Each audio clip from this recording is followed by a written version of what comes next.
Therefore, okay. Okay. Yes, Shankaransh.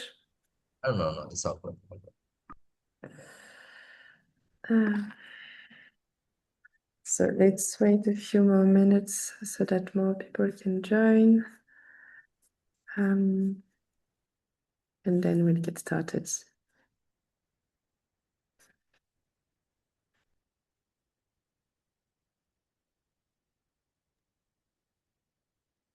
I just saw your email that we need to have Google Chrome Yes. and we need to install something. I think this may not be possible with our IT policy, Ah, unfortunately. all right. Yes. So I don't know, does it make sense to continue? I can still follow or Yeah, I think it's still interesting for you to follow it as we are going to go through all the instruction and all. Maybe you can try because like you already have Google Chrome on your laptop or not? no? No? All right.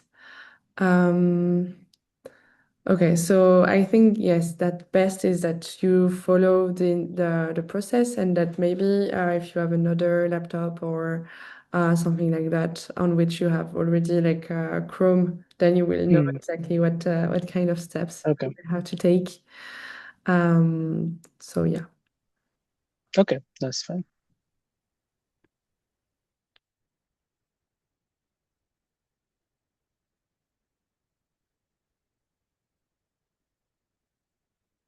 All right, so let's get started. I will share my screen.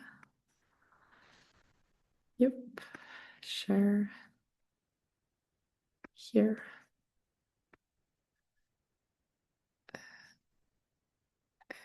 Here we are.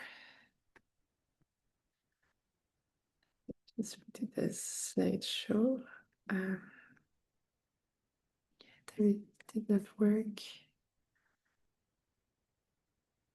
Okay, now. All right. So, all right. So, welcome everyone for this fourth session of GAIA Lens. So today we are going to go through different steps together to first explain what it is and like how to use GAIA Lens on your monitoring systems. So with me, as usual, I have Shankaransh, the RCO and co-founder. So yeah, let you introduce yourself, Shankaransh. Hey, Juliette, thank you. And welcome everyone to this webinar. I think this is the fourth or the fifth time we are doing this webinar series on Gaia Lens. And it's really good to see that how people are using Gaia Lens and in a lot of different ways. So I'm very excited to see how everyone uses guidelines today and after the webinar. Thank you. Thank you, Shankaransh. While we are, I think more people will join, we'll see. Just a few rules for this session. So we'd like to keep things friendly between us and interactive, so that if possible and when possible, like if you can turn your cameras on, it's nice. It's nice to see the faces of the people we talk to. Also, as it's not a typical webinar, like everyone is also welcome to just ask questions, unmute themselves and all. But please, and so that we are not too many people speaking at the same time, please raise your hand and we will give you the go. Also, I will be the one sharing my screen. So if ever you are facing any like issue during the installation process, maybe we can ask you to share your screen so that we can help you with those steps. And hopefully it won't happen, but if you have any connection issues, just join again the session with the same email you have received as a panelist. So overall, that's it. very, very happy and excited to have you all with us today. So first, which is a very important topic, as what is GAIA Lens exactly? So here, I'm going to ask you, Shankaransh, to truly explain what it is. So, like how we use a lens to, magnify and zoom stuff in. Gaia Lens helps you to do that, to zoom into a particular information. But in the age of AI, it doesn't stop there, right? It zooms in, it collates the information for you and gives you the information that helps you make decisions, right? So that's what we did, because we realized that in the solar industry, or let's say renewable industry in general, there's a lot of data, right? We are looking at data, we are trying to understand the data, get some information out of it to take decisions, right? Gaia Lens just does all of that for you in a go. Thank you. All right. I hope it's clear. Thank you very much, Shankaransh. I hope it's clear for you, Etienne, and for you as well, Aidan. And if anything, at any point, if you need clarification, happy to help. So what we are going to do together today. I had shared an email regarding Google Chrome. If you don't have Google Chrome, it's okay. You can still attend this webinar. I think it's also very valuable because that's a new product. It's not like I haven't seen anything else on the market so far in terms of Google Chrome extensions. So what we're going to do is install GAIA Lens together. And we are going to check the standard context because, of course, as an AI, it has a context.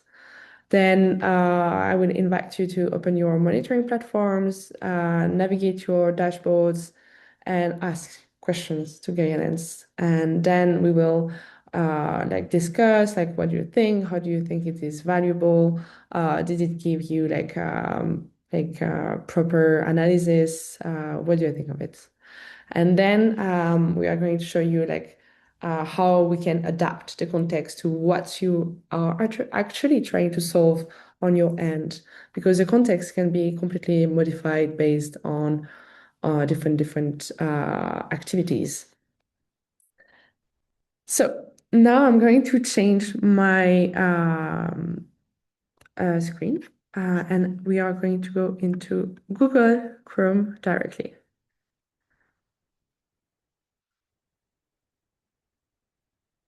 So here I am on Chrome. And as you can see, here I have, okay, so sorry, I forgot to do one step before. I'm going to share with you all the step-by-step process to install GAIA Lens. So here you just received a PDF, and then I'm sharing with you as well the zip file that you will need in order to install it. So if you open the chat of this webinar, you will find those two files. Let me know if this is something that you cannot see. I know that on previous sessions there was some people that were not able to find the files.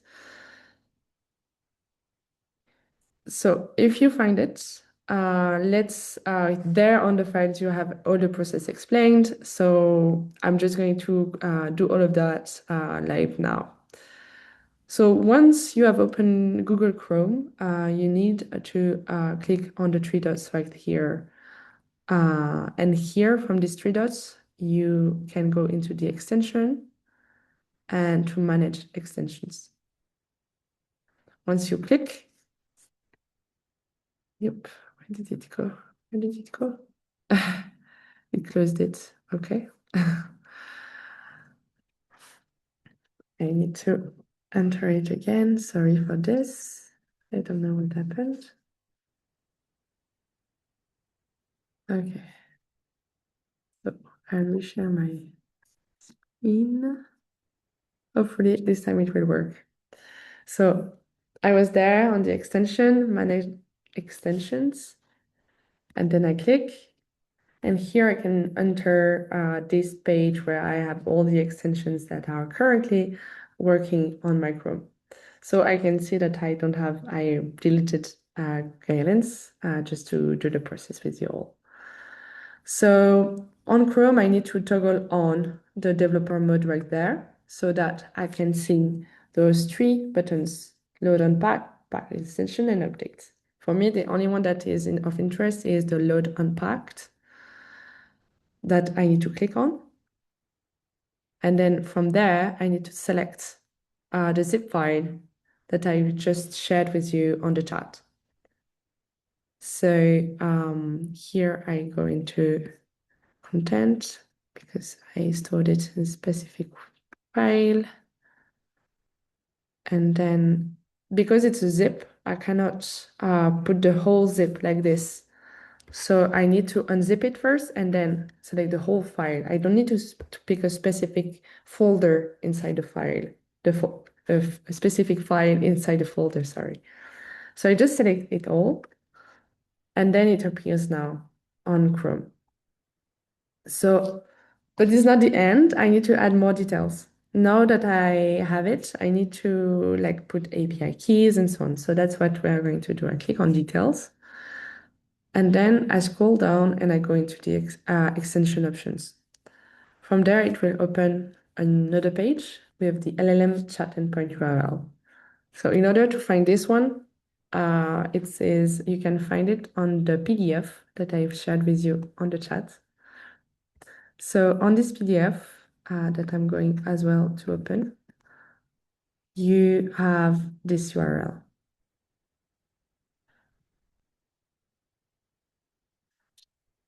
So I'm currently also copying it, and then I paste it.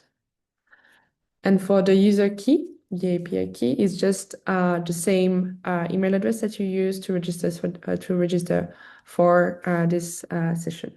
So for me, it will be my personal professional email address. Please enable to access your account. Sorry, Gerald. What are you trying to tell us?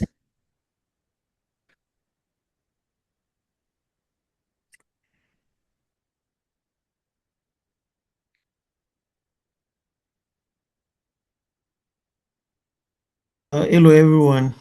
Hope you're Hi. doing well. Hello, Gerald. We can hear you. Okay, thank you. I'm happy to be part of this session as well. Thank you. Thank you very much. Very happy that you could join us as well. Okay. So if anyone needs some help to get through to this step, please let us know, because maybe some of you joined during the whole process itself. So happy to give more details and all if necessary. And anyone who joined a little later, I mean, we can go to the chat and just download the PDF and the zip file.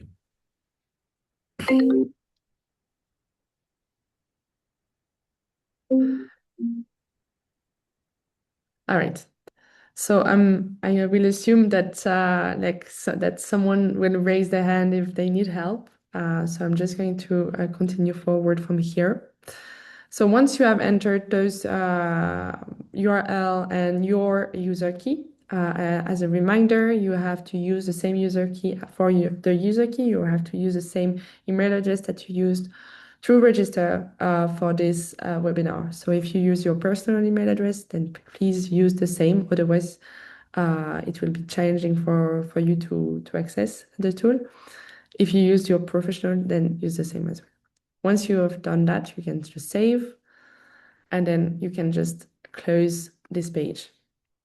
So now I'm just going to reload the GAIA Lens extension with the additional information type I have put. So here it's reloaded. So now I can see the GAIA Lens extension right here. And I can ping it so that I can access it anytime. So now we can get started.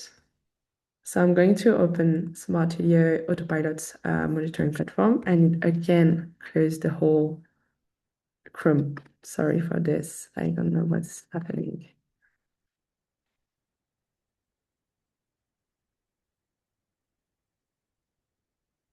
So, okay, we are back. So now we are going to open the Autopilot monitoring software that Smart Atelier created. So I'm just going to register it.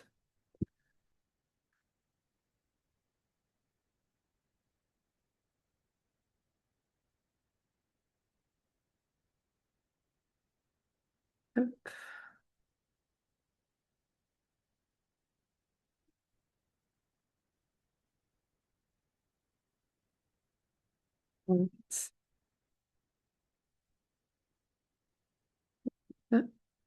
Here we are.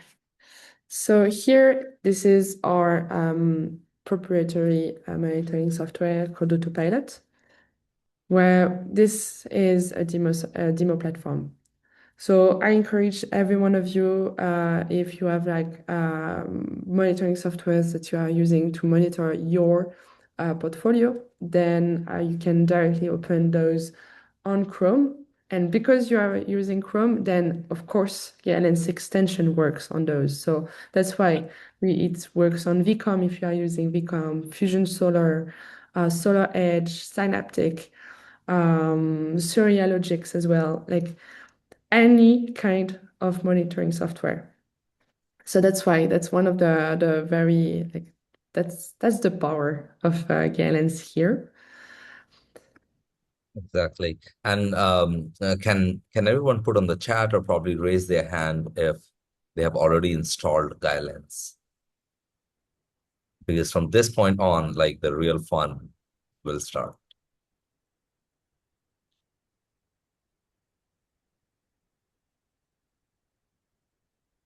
Just feel free to put it in the chat or just raise your hand. Because while you're using GAIA Lens, we would like to also know from your experience, like, what are the kind of chats that you did and what kind of responses did you get from it?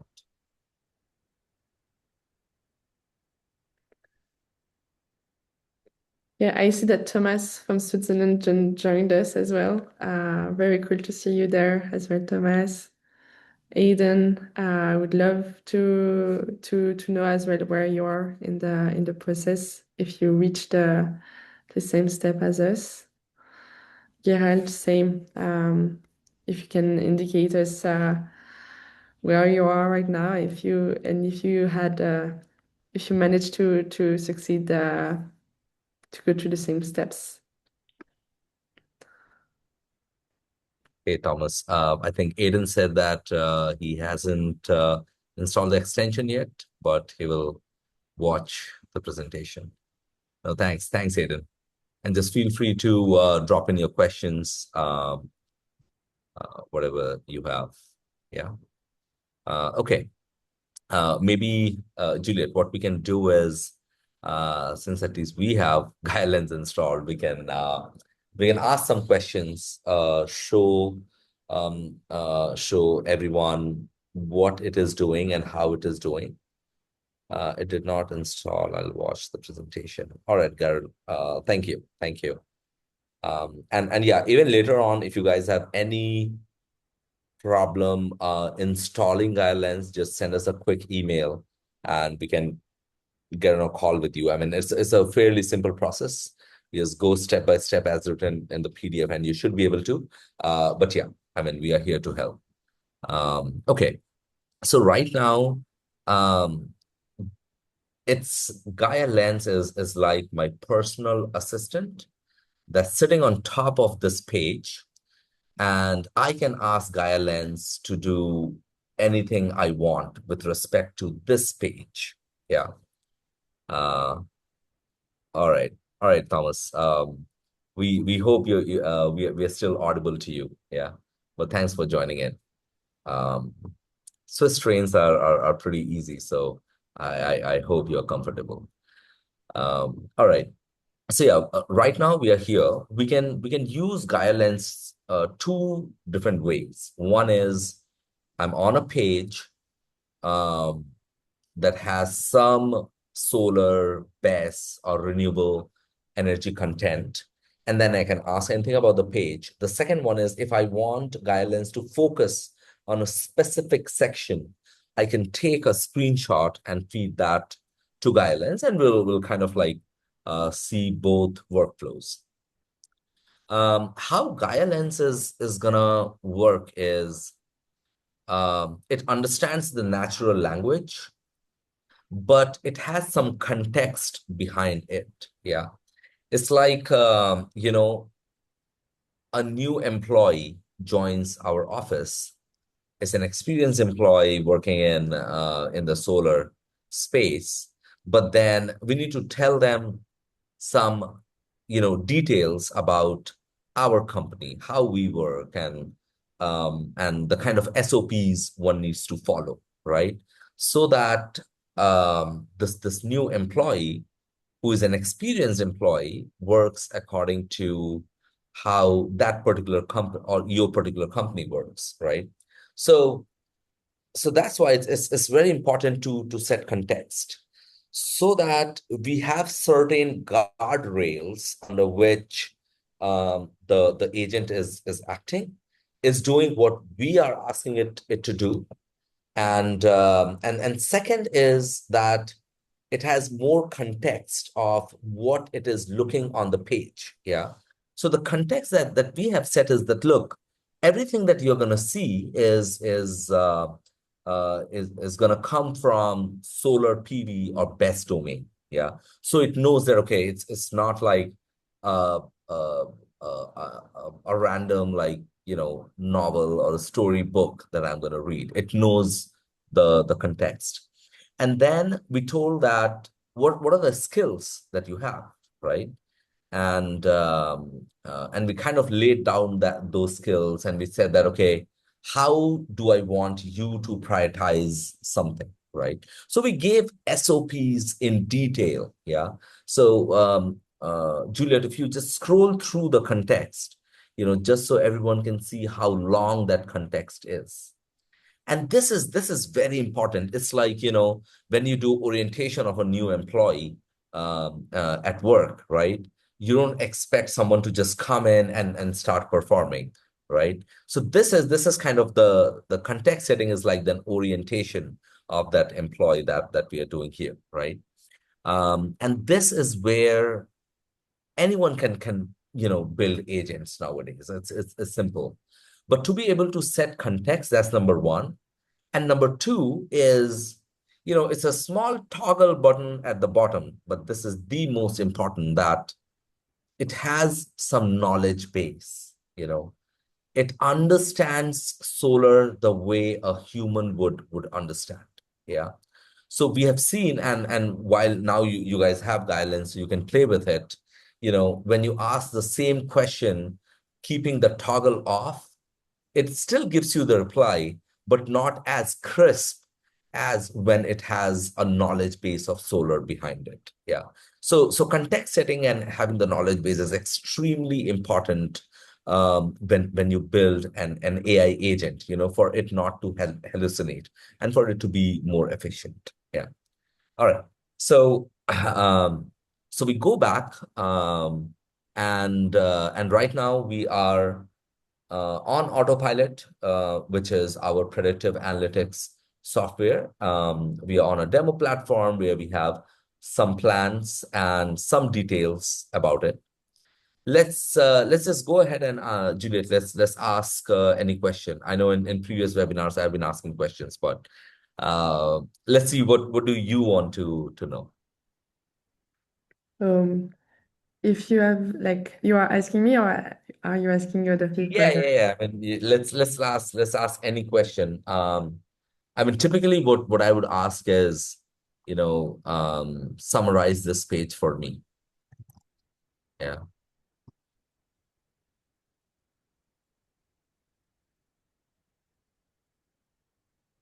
So because, see, right now we are only asking it to summarize. Yeah. Typically, when we come on any monitoring platform, right? Let's say I'm on Fusion Solar and I have 50, 100 assets on it. I come on the portfolio page and I'm looking for something that's not working correctly so that I can go into that plant. And once I go into that plant, I'm trying to zone into the inverter that's causing the issue. And then I go into the inverter, all of that. So every time I'm on a particular screen on any monitoring platform, I'm looking for that information that helps me take the next step. Yeah. And that's how we have trained GAIA Lens that, when I'm on a particular page, I'm looking for information that helps me take the next step. Yeah. So let's see what it does, right? So of course it summarizes some of the basic stuff that's easy to do about the overall portfolio KPIs. It gave us some false statuses. Um, Now it's also breaking it down like plant wise and giving me some information, which is also like directly visible. So it's okay. Now here on it starts to give me some takeaways. Yeah. It says the performance overall PR is this. 4 plants require action. The plant PES 01, it has a really high count of bypass diodes. So now you see it's kind of guiding me to where I should focus my actions at, yeah, and helping me prioritize that, yeah. So it's first talking about this plant PES, then it goes on to Grenable, and it says that there's inverter shutdown or trip events, and then some of it is prioritizing the actions for me from other plants, yeah. And it says on hold share. So it's also giving me an information. Let's say I'm the asset manager. It's telling me that a lot of faults are being put on hold. Now that's also very good information for me. So I have assigned assets of different plants to different technicians or a third party O&M. And next thing that I see that, a fair percentage of those tickets are on hold. So now my next question is, what's happening? Why someone would put a ticket on hold because some work needs to be done that cannot be done instantly and fixed at the site. Yeah. So it gives me all of that breakup. So this takeaway is where GAIA Lens was able to tell me what to do and prioritize those steps for me. Yeah. Okay. I know, Thomas, you're on train.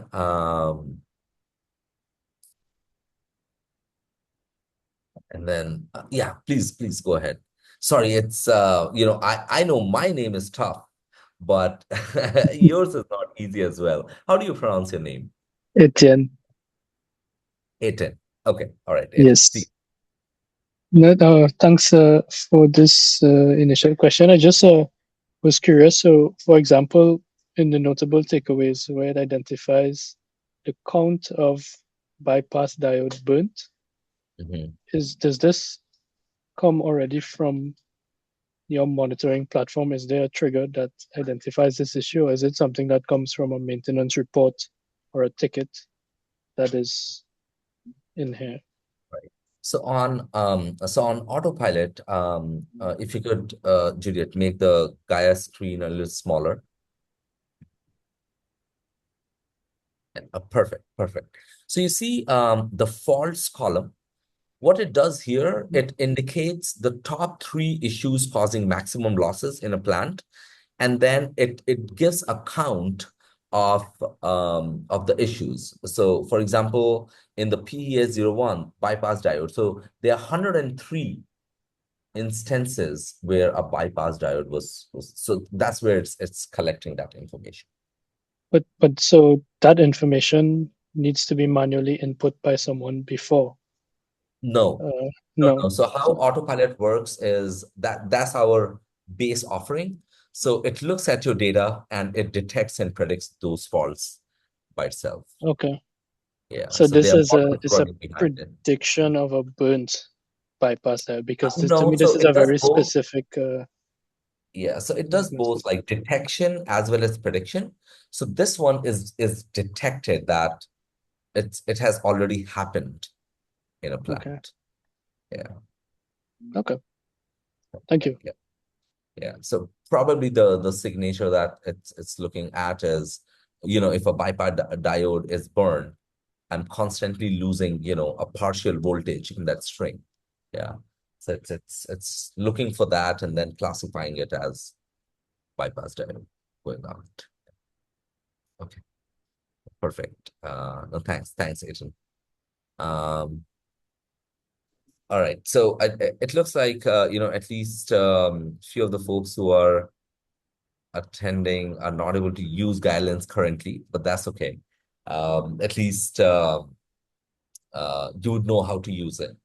The another thing that we would like to show is what I said in the beginning, Aiton, was that context and the solar knowledge is very important. Yeah. Right now, we gave it a context that you need to help me prioritize, but we can also change that context. Yeah. So Juliet, maybe we can pick any other context. Yeah. So now the same agent. So like our CTO explained this to me, which I loved his explanation. He said that agent is like, building the brain, and then context is what you feed to it, and that's how you train the brain to think a certain way. So uh, now the agent is kind of like the skeleton of the brain, and now we are going to take this context out and put a new context so that now that same agent can think in a different way. Juliet, what's going to be our next context? So our next content would be the performance analyst agent. So I Okay. just share it with you on the chat. So it's a PDF, and I will just completely erase the previous one and replace it with the new one. So here I have the new agent that is already there. So now, Aiton, I'll take your example. You asked like, how this bypass diode burnt is getting detected or someone manually fed it. We have changed the context for the agent to behave like a performance analyst or, a performance engineer. Yeah. And if you don't mind me asking, like, what's your role within the company? Me, I'm a asset manager for PV and BESS. Perfect. So you play with data all the time.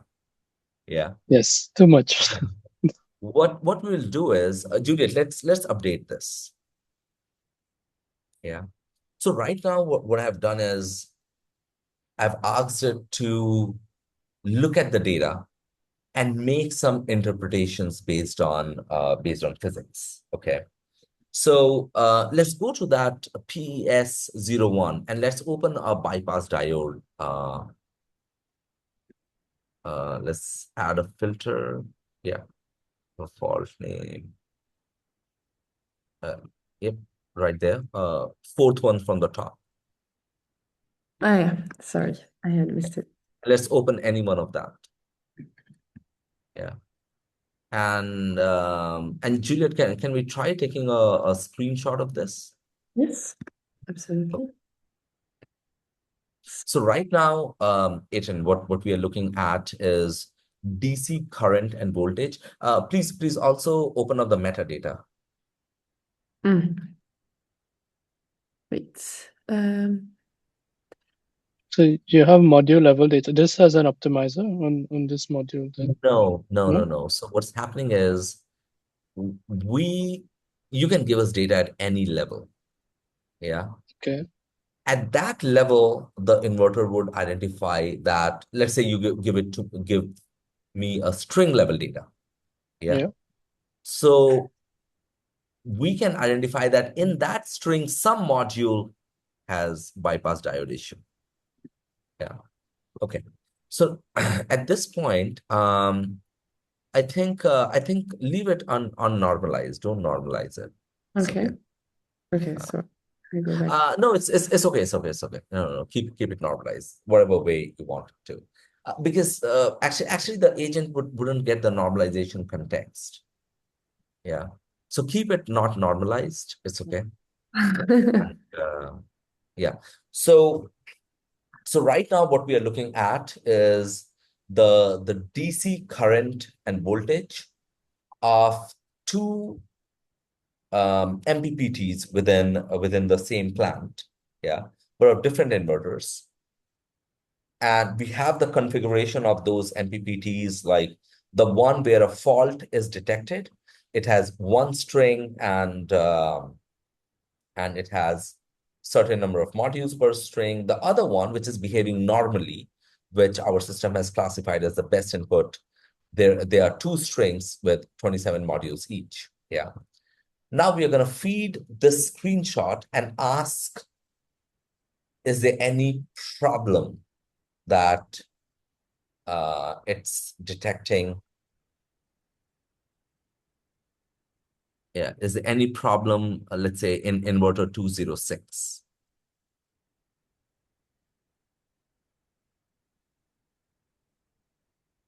I think 206.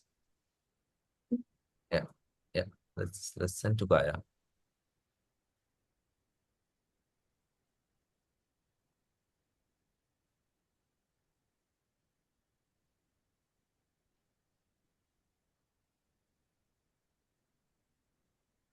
So, agent, like whenever you are able to download it, like you can give, let's say, an inverter temperature heat map, yeah, or a specific yield performance ratio heat map.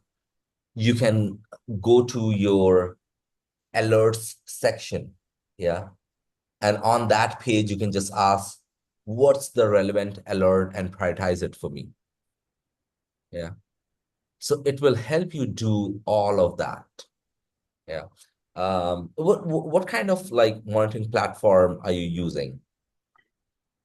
We have Synaptic, Okay. but we also use Before Vision. I don't know if you're familiar with them. It's German based.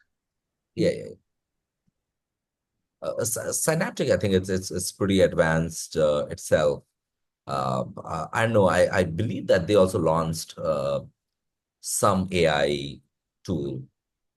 I might be wrong, but They are integrating it into the okay, platform. okay, perfect. So it says that there's a clear problem with inverter 206. It says this is the if. Now you see here, it's talking about a particular signature. It says M9 current sits below peer comparison. Yeah. So what it is doing right now, it's comparing the time series data of current and voltage, and then based on the anomaly that it is detecting, scroll down, Juliette. Then it is giving some suggestions.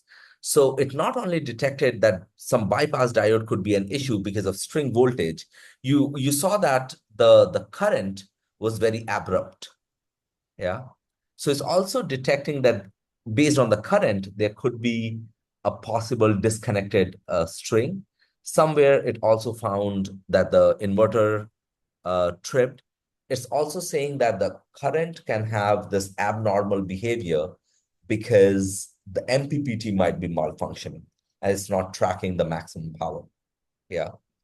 So if we really go into this inverter 206, our system detected bypass diode, but agent went in, it looked at the time series data, and based on the signatures of current and voltage, it interpreted many other issues that this inverter can have.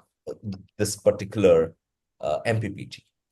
And now you see at the end, it's also recommending some on-site action. Okay. And for each fault, it's saying that, okay, when you go to the site, this is the step that you should take. Yeah. I can probably just take this information, put it in an email, and send it to my site guy. Yeah. And what I like about recommendations is that we all know how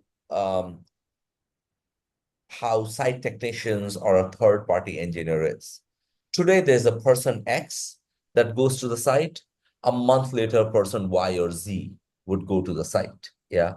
So the knowledge of the site is not the same with every time a new person goes to the site. But if somehow we are able to standardize the kind of action or guide that person, that, okay, we believe that this is the possible issue, and for this issue, these are the probable actions that you should take. Yeah. There's a lot of headache that we as asset managers or O&M managers can take off our head. Yeah. Okay. So yeah, that's what it's doing. A very interesting thing that we did very recently was we kept getting questions. Oh, how it is different from Gemini, ChatGPT, all of that. Last week, we spent a lot of time just taking screenshot, asking the same questions to different LLM models. And like, credit to even ChatGPT or Gemini, like they do a fabulous job, right? And we did this study, and I don't know if we have already published the article or not, but we are very soon publishing an article where we did that comparison. Yeah. And honestly, like GPT and Gemini did a good job. But we were able to see that just by having the knowledge and the guardrails of solar, GAIA Lens just answers in a way that's more conducive to an asset manager or an O&M engineer. Yeah. So I'm excited to not only have that article out, but everyone who is using GAIA Lens, I highly encourage, let's do the same prompt with different chat GPTs of the world, and let's compare and let's see, how things are different. Okay, I think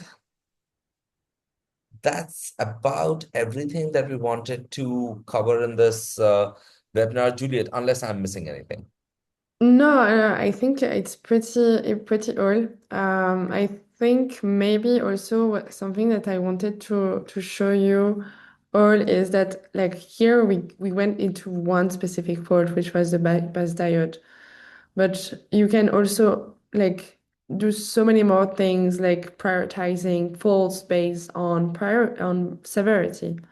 And this is something as well that you can ask GAIA. For example, here, if I if I increase the number of faults with like 100 rows, and then I ask, okay, so here I have a lot of missing data, so maybe it's better to go to another plant like this one, where then I can see more diversified faults. And here, one thing that is also very interesting is that when I ask GAIA Lens summarize the faults, prioritize,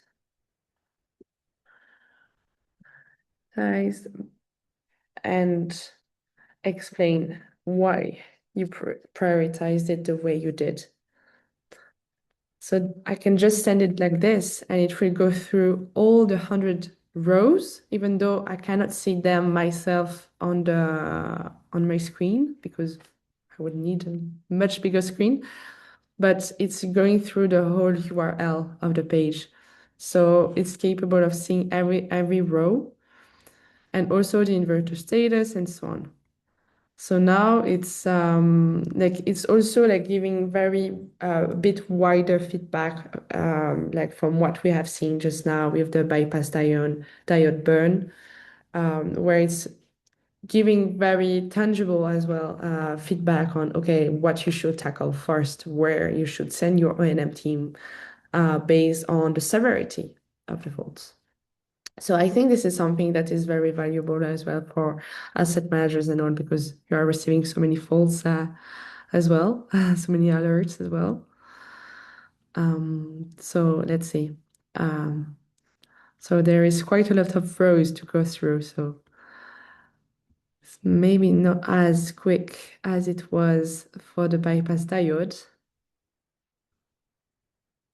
But yeah, we see that there is a lot of shutdowns, shading, communication issues, and so on, with a lot of information as well, and on the losses, projected losses, and all. So it already came back. It was pretty quick, in fact. So let's see what it says. So maybe Shankaransh, you will be the best person to explain what is actually happening. Yeah. Yeah. I think what it's doing is it's checking which issue in which plant is causing the maximum loss. Yeah. Um, I believe grid or load curtailment, if that happens, it's not particularly actionable. But yeah, I mean, we can go and check the grid settings or PPC settings, or we can really check if there's any limit. Some of the grids give a time series data of how much maximum power one can export. So that's something we can validate, and it also helps us to adjust the expected energy and any expected benchmark for that plant if there's grid curtailment happening. And then the second one it's saying is ground fault, and the impact it says is safety. So that's interesting that it's not probably the highest loss category, but it's checking on if any issue has a safety concern, and it prioritizes that, and then inverter shutdowns, and all of that. So I think the primary basis is still the quantification of how much we are losing in each plant, and that's how it is prioritizing, because if we are already losing a lot because of a particular fault, I mean, that would be an obvious thing for us to go and fix first. Yes. Here we see like that the first priority is in fact well stated as safety with the ground fault. So we have like couple priorities that have been set. It's also checking some recurring inverter downtime. Okay. So this severity is defined in the context tab. No, it's No. actually autopilot does it. That for each fault it defines a priority. It's in the fault table itself. It's In behind autopilot. Okay. But if you do not have the severity defined, the knowledge base toggle, that was on, the knowledge base has that what kind of fault and in what condition it becomes critical. So for example, there is an inverter just tripped once, yeah, in a week. It wouldn't call it critical, but when it sees the same inverter is it has multiple logs of it tripping in few days, then the same category, which is inverter trip, it will put it as a high category. Yeah. So not necessarily that your platform needs to have this high, low, and medium severity. It does define it by itself if you don't have it. Okay. And then I suppose you can also check the mean time between failures for inverters, and you can see that I saw there was a column that says it's resolved or unresolved. So you can also see the time to resolution for specific Exactly. faults. I mean, I think this could be useful for contractual SLAs in terms of response time from O&M contractors, etc. That's correct. As long as that data is being recorded on your platform, Yeah. it will consolidate that for you. Yeah. Yeah. Of course, you can ask it to calculate NPTR and all of that, and it should be able to do that. Funny enough, I haven't tried that, but now now I can probably try. Um, yeah. All right, so I think we are approaching the end of this review of GAIA Lens. Maybe like if you have anything that you would like to ask, for example, here on this plant or on the portfolio itself, like Shankaransh, if you want to ask. I think I would rather go to our attendees. So, Aidan, thanks for the questions. But Thomas, Aidan, if you guys have any questions or anyone else, just feel free to unmute yourself or put it in the chat.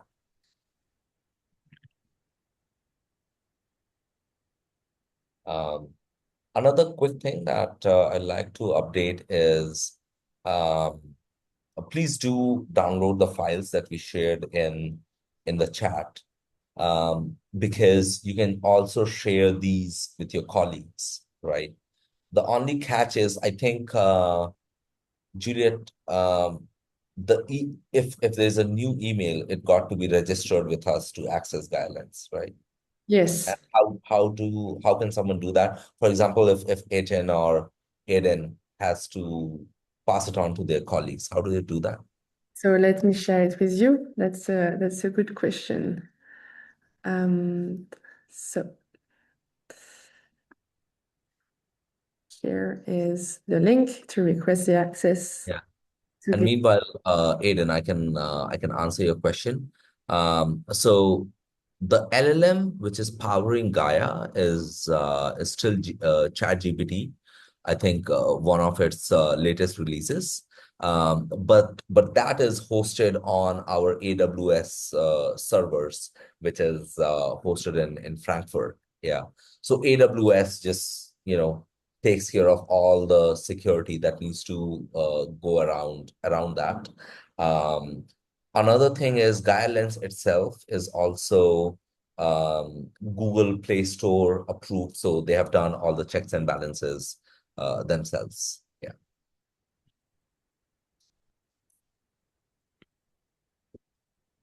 you're welcome. Right. Also, a very interesting fact is that well, it cannot go in, like it's only seeing what you see in terms of data, so it's not going to go and get like information that is not there, or go and crawl the web, or yeah. So this is also adding a layer of security on top. All right, so I have shared in the chat itself the link to request access to GAIA Lens, to share it with your colleagues, because all of you already have access. I created your access already before the webinar. So I really encourage you all to try to download it, try the tool, go wild in your request, like really push it to its limits so that you can really see its capabilities, and also see if the answers are also to your good based on your business case and all. And also share with this link with your colleagues. Like the more feedback we have, the better than this tool can get. And of course, this is just a lens, as Shankaransh explained. It's just one view, because of course we have like a major full-fledged platform which is called Gaia. So GAIA has more capabilities, of course, as it's capable of doing many more things. Well, first of all, GAIA has memory, GAIA Lens has not. So you will have to prompt on GAIA Lens every time the same prompt for if you're switching tabs, it cannot switch tabs with you. But it's already a really interesting tool as it is now because it already gives a lot of information. So that's why I really encourage you all to try it, to test it, and to share it as well.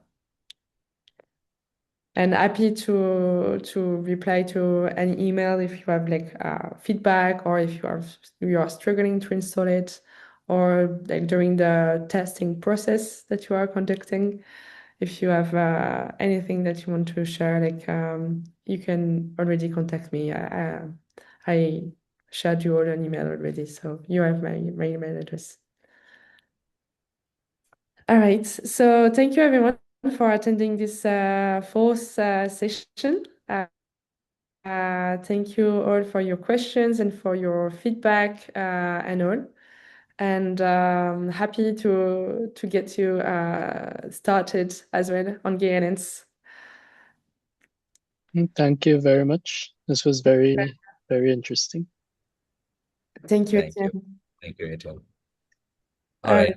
Thanks, everyone. Thanks for attending the webinar, and hopefully we'll see you guys around. Thanks, Aiden. Bye. Have a nice evening. Bye-bye.